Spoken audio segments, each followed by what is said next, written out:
presentation on the second of a series, that you may know the exact truth about the things that you have been taught, based on Luke chapter 1, verse 4, and applying this to a condensed dual peer review of the Junia's Daughters section of Daryn Henry's book, A.B. Simpson and the Making of Modern Evangelicalism, along with Dr. Andrew Ballitch's 1-9 Alliance podcast review at E13 Podcast.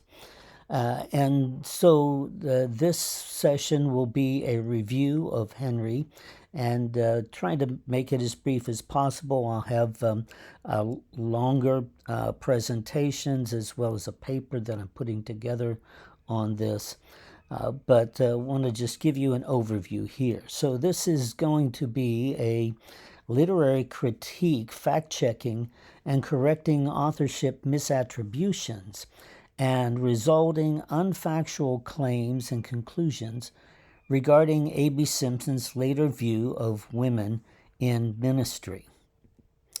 Where this came all about, Dr. Daryn Henry's doctoral dissertation and book, A.B. Simpson and the Making of Modern Evangelicalism, provides a needed, fresh 21st century academic contribution to the biography and history of A.B. Simpson. I appreciate Dr. Henry's research, and as I've been studying Simpson and the CMA in depth for more than 30 years, and so I glean new insights from reading the book. Dr. Andrew Ballitch has done 2 reviews of Henry's book on the 1-9 Alliance podcast, and also an article review on the website. The second podcast, the first podcast was a general review. The second podcast was entitled Discussing A.B. Simpson with Andrew Ballitch. I was intrigued by certain remarks that Dr. Ballitch made about Simpson's views of women in ministry based on Henry's book. And it did not sync with what I had understood in my in-depth research over the past 25 years regarding women in ministry. Still, I could realize that I could miss something. And so I did some in-depth fact-checking of Dr. Ballitch's references to Henry, and of Henry's sources in his book, to find out what I may have missed. And I agreed with Dr. Ballitch's statement of the need for high academic rigor. So I found numerous inaccuracies and factual errors of data in Henry's discussion of Simpson and women in ministry. And this was totally apart from exegetical and theological and interpretive issues. The most important or crucial were 2 critical misattributions resulting in numerous false conclusions about Simpson by Dr. Henry and Dr. Ballitch that ended up misrepresenting Simpson and really, in a sense, bearing a false witness, although inadvertently. And so I will have this PowerPoint. I'll have a longer PowerPoints. I will have a paper on all of this. So this part 1 is the condensed review. Part 2 will be Dr. Ballitch reviewing his review. And then part 3, I'll have longer sessions to discuss more details. The clarifications I'm not going to go over with you fully because I want to keep this short, but I'm approaching this as a doctoral dissertation review, or similar to a peer review, in which the process where experts from a specific field or discipline evaluate the quality of a peer's research to assess the validity, quality, and often the originality of articles for publication. And it's the foundation for safeguarding the quality and integrity of the scholarly research.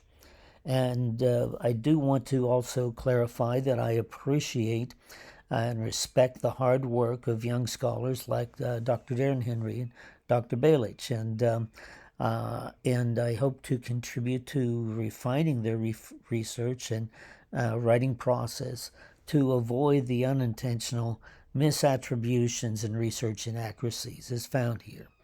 And I also am open to correction if somebody can find factual mistakes. I sure want to know about those as well. Clarification number 4, as I've already mentioned, to follow Luke. Clarification number 5, I've already mentioned, is not a debate of theological interpretation, but rather a critique of the quality and the accuracy of literary research methods of factual discrepancies and falsehoods. And the main issues of concern being the unwitting authorship misattribution by Henry and the following erroneous claims and conclusions that were perpetuated by Dr. Henry and Dr. Ballitch. I've given clarification number 6. My chief academic qualification is having been on committees for 51 doctoral dissertations. Clarification number 7. These errors were claimed and promulgated publicly in books and podcasts, so the corrections warrant being made public as well. So the brief areas of summary of agreement with Dr. Ballitch's review of Dr. Henry's book. He notes that Dr. Henry shows good academic rigor when discussing Simpson's place in shaping and being shaped by evangelicalism, but he does not use as much good academic historical rigor when it comes to the women in ministry part. Ballitch does point out well that Henry shows how Simpson affirms the authority of Scripture and sound principles of biblical interpretation, which is important and valid. He acknowledges that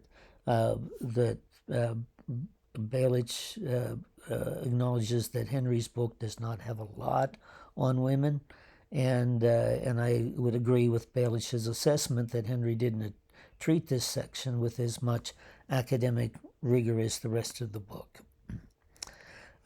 Here is a listing of the paragraphs of the relevant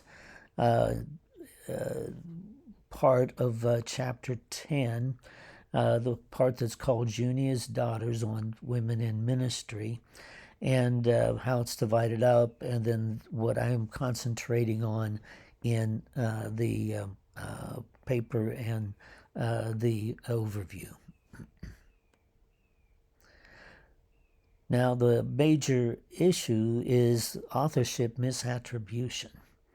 And Henry made multiple citations of 2 crucial misattributions, resulting in faulty conclusions about Simpson's view of women in ministry in his later years, which had been perpetuated by him and Dr. Ballitch in the 1-9 Alliance podcast. And so authorship misattribution, very simply, is the act of wrongly saying or thinking something was created, said, or written by a particular person. The Merriam-Webster says to incorrectly indicate the cause, origin, or creator of something to attribute wrongly. And Dr. Pat Thompson from University of Nottingham says that misattribution arises when you attribute something to the wrong person. It often occurs when you are citing a citation. Misattribution is often a problem in theses and journal articles. And this is exactly what we see in Dr. Henry's book and dissertation. This one talks about the negative impact of misattribution. I'll let you read that on your own. Misattribution does lead to misrepresentation, which is then kind of bearing false witness, even if it is accidental or unintentional. Here are the 2 major authorship misattributions by Henry. Number one, in a March 24, 1900 article, Henry misidentified a tongue-tied questioner in a Q&A column as Simpson, when Simpson was, in fact, the person answering the questioner and was not the person who was tongue-tied about women in ministry issues, as claimed by Henry. And he makes several false conclusions based on his misattribution. Authorship misattribution number two is a February 5th, 1916 article that Henry cited references that he claimed to be from an article written in the Alliance Weekly by Simpson opposing women in formal ministry, which then he said shows that toward the end of his life he continued to have the same views. But in fact, this article was written by a different author in an article immediately adjacent to and following an article written by Simpson. So again, I believe these misattributions were accidental, unintentional, but they have severe consequences. So looking very quickly at this first one in March 24, 1900, Henry's claim in context, he says regarding Simpson in 1900, but as for Protestants, there was first and foremost this straight and plain sense of reading these passages of Scripture in a refreshing display of hermeneutical honesty from an evangelical leader. Simpson admitted that these passages simply flummoxed him, a good Canadian word that I had to look up and find the meaning, given his experience of the ministry of women. Satan has kept me tongue-tied by these two verses. Many times he conceded. And so there's many problems with this, but I'm not going to get into all of them in this session. Basically here what we're looking at is that Henry misidentified a tongue-tied questioner in a QA column as Simpson, when Simpson was the author of the column, not the author of the tongue-tied statement. But it was a Q&A column. Simpson is the one who is answering. So the questioner said, Satan kept me tongue-tied by these two verses, and the verses that he was referring to we'll see in just a moment. Contrary to Henry, Simpson did not make that statement. It was Q, the questioner, who made the statement. Simpson was not tongue-tied about the Scriptures. In fact, he answered in favor of women preaching and prophesying. So let's take a look at this. Here is a photocopy of the actual Q&A column there, in which the questioner asks, how do you explain 1 Corinthians 14:32 about women being silent in the churches, and 1 Timothy 2:11 and 12 about women being silent and not having authority or teaching? Satan has kept me tongue-tied by those two verses many times. Through Christ I've overcome, but I really would like to have you explain them. So that's the questioner. Simpson then says we would refer our questioner to the previous passage in 1 Corinthians 11:5, where the right of women to prophesy, provided that she does so modestly, is clearly recognized. And so note that Simpson does not limit women preaching in the assembly or teaching, but is answering the questioner. Here is the entire column that's on that page 187 in that March 24, 1900 article. Now there are three main claims, two that are false claims. First, we've already mentioned that Simpson admitted that Satan has me tongue-tied. Simpson was not tongue-tied, and the questioner was tongue-tied. So it was a false statement, false claim, and the truth is Simpson did not write that. The false claim number 2, Simpson admitted these passages simply flummoxed him, giving his experience of ministry of women. Truth is, Simpson did not admit these passages simply flummoxed him. It was the questioner who was flummoxed. Simpson was not flummoxed. Simpson made no such admission. False claim number 3. Henry stated in a refreshing display of hermeneutical honesty from an evangelical leader. The truth is, this was not a refreshing display of hermeneutical honesty from Simpson. He did not make the concession that Henry attributed to him, so therefore there was nothing warranting such a display of hermeneutical honesty. But this in no way means that Simpson was not hermeneutically honest, although later Henry says something about Simpson fudging in exegesis or something, so he's seems not to be saying that Simpson is hermeneutically honest in that case. But we'll get into that in the paper. So going over this very quickly, to look at the contextual prelude to misattribution number 2 in paragraph 5a. He says, exegetically, Simpson was begging the question here. We don't know what he means by that, but it did show how, even as he was engaged in defending the Bible from its critics, there were also novel ways, and he liked to use that word novel 15 times in the book. He portrays Simpson as novel. Also novel ways in which his experience and his view of the work of the Spirit was leading him to interpret it. Simpson's view of women in ministry during the middle phase of CMA development has been most aptly characterized as restricted freedom. And there are several questionable claims and chronological confusions and missteps in this paragraph, but the ones of most impact are the use of outdated sources, which resulted in faulty conclusion, and not checking and not confirming original sources and primary sources, and thus ending up misattributing. So the particular article in February 6, 1916, Henry misattributed this article to Simpson, connecting it to Simpson's statements in the 1890s to support his claim that Simpson never changed his views against women in ministry.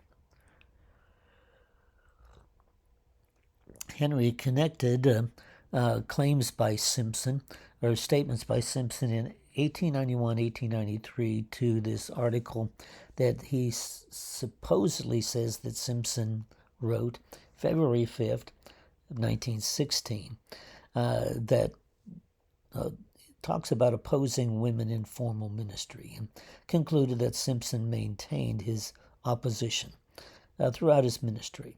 However, the article was written by a different author, an article immediately adjacent to and following an article written by Simpson. So Simpson did not write that particular article. He wrote an article before that, and it was not recognized on the page. But these were not Simpson's words or his views. So let's take a look at the real author was A.E. Thompson, an Alliance missionary to the Middle East, who was doing an exposition of 1 Corinthians 14 and had a section on women in the church and opposing women in formal ministry, which contradicted actually some of Simpson's own views. Simpson's article preceded his. Daryn Henry misattributed the article. Someone else before had also misattributed the article. Andrew Ballitch perpetuated the misattribution, and it is carried on to the false conclusion, misrepresenting Simpson as having maintained opposition to women in formal ministry to the end of his life. So here we see in Exhibit B, this is Simpson's article on pages 290 to 293. It's entitled The Altar of Prayer. And then here in Exhibit C, on the left-hand page, you see the red arrow, which indicates the ending of Simpson's article, and the black arrow on the right side of that first page up at the top, introducing the new article, The Corinthian Epistles by A.E. Thompson.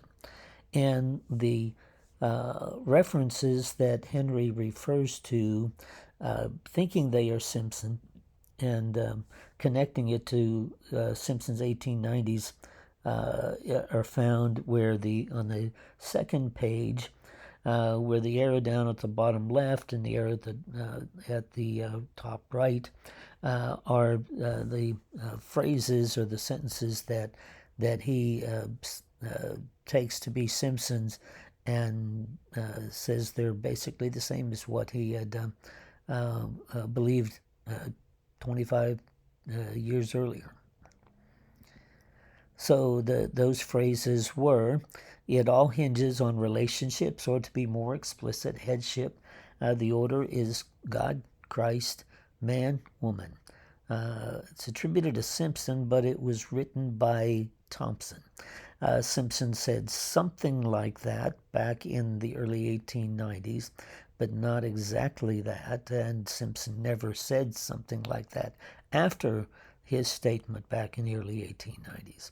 The second one that was attributed to Simpson but was written by Thompson is, it is, however, noteworthy that there was not an incident recorded in the New Testament of a woman exercising the ministry of a pastor, deacon, or teacher. Christ did not call any woman into the apostolic, although there were certain women who ministered unto him. Well, not only is that not Simpson writing, but that what he is writing opposes some of the very things that Simpson has said. And because Simpson recognized women as deacons, Phoebe as a deacon, he recognized Priscilla as a teacher, and other alliance leaders had spoken of Junia being an apostle. And so this is a bit confusing because it was not written by Simpson, but attributed to Simpson by Henry. And so Henry's claims then were that Simpson never relinquished the ontological ordering of creation that Paul seemed to promulgate, the cascading headship of God, Christ, man, and woman, nor did he think that woman's ministry could be formalized in the pastoral office in the official ministry of the Christian church, in which he designated a strictly ecclesiastical sense as ordained pastors, elders, or bishops, which is the meaning he deciphered from those troublesome texts. Those were the restrictions. Well, they weren't troublesome texts to Simpson, as we found out that he's basing this on that Simpson was flummoxed and that Simpson was tongue-tied, which is totally false. So also he goes on to say that was an interesting stance, for in practice the alliance had largely decentering the importance of such offices anyway. They were not the heartbeat of the CMA's ministries and meetings. Lay ministries were, which is very true. And other than the technically ordained office of pastor, to which limitations applied in a finesse of truly medieval scholastic caliber, and I have no idea what he's talking about there, Simpson gave wide latitude to women as teachers, preachers, evangelists, leaders with equal liberty as men. Now going over this just very quickly, because I wanted to keep this within a half an hour if I can. False claim. Simpson never relinquished ontological ordering. Well, the claim is based upon a discredited 1916 evidence of misattribution. No other evidence exists to support this claim after 1891. False claim number 2, nor did he think that women's ministry could be formalized. The pastoral office, official ministry of the church. This was Simpson's, quoting Simpson from the early 1890s. But we find out that after 1897, there's no statement by Simpson that women cannot be a pastor, elder, or official ministry in the church. That's not to be found. And I've looked and looked. The Faxes 3 and 4, 1905, 1906, women are recognized as pastors in the alliance. That's declared an open question in 1906. Fact number 5, in 1910, women were appointed as pastors in the alliance approved by Simpson. This is all fully documented in detail with academic historical rigor in Anointed Women 1 and 2. False claim 3, he was designating this as a strictly ecclesiastical sense. Again, a quote from the early 1890s, but as you go on, you see that Simpson was more and more negative about that which is ecclesiastical. And so I have a whole section in Anointed Women 2, 6 pages that documents this in detail with references and timeline. False claim 4, they could not be ordained pastors, elders, or bishops, which is the meaning he deciphered from these troublesome texts. Again, they were not troublesome texts, but the women pastors were not ordained, but they were able to serve as pastors.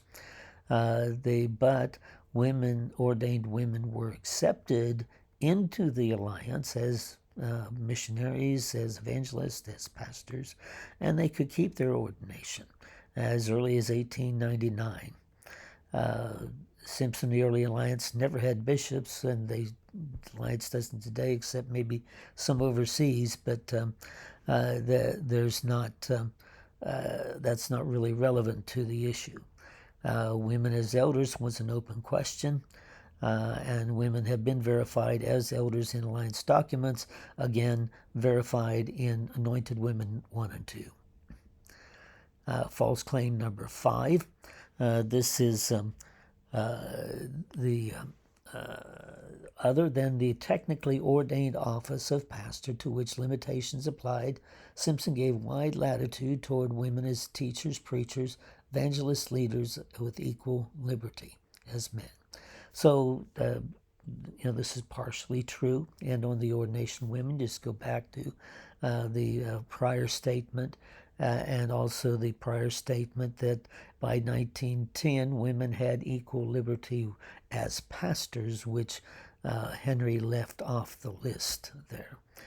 False claim number 6, these were the restrictions. Well, he used the term restriction, but he did not restrict women from serving in those capacities in the alliance. There's no documented evidence that Simpson ever imposed such restrictions on women in the alliance, perhaps in his own church, but it was his own personal opinion. He didn't enforce it upon the alliance, and there's no record of enforcement that I can find. If anyone can find it, I sure would love to know. So here's the importance of publicly correcting, citing it right. You can read these over. The problem is that seeing that these have been verified as false because they have been misattributions. Simpson has been misrepresented. Yes, unintentionally, yet a false witness has been given, and there needs to be correction of this and full transparency and disclosure about it. Part 2, I'll review Dr. Andrew Ballitch's review of Henry.